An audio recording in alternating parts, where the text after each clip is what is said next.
tumutok sa Rohan from start to finish.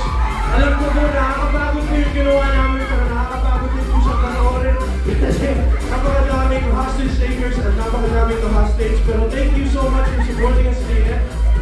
Sobrang pipilit kami sa pagod namin dahil nakita namin kayo ngayon. Sobrang saya nyo ngayon. Thank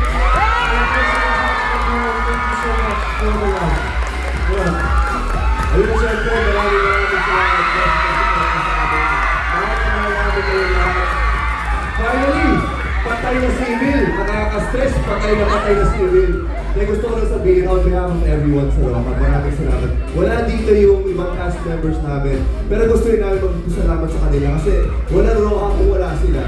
Show namin to, show nila to. Salamat din of course sa Dreamscape. Thank you so much for putting all the trust nila sa ABS-CBN. Hanggang sa susunod po, maraming salamat. Thank you.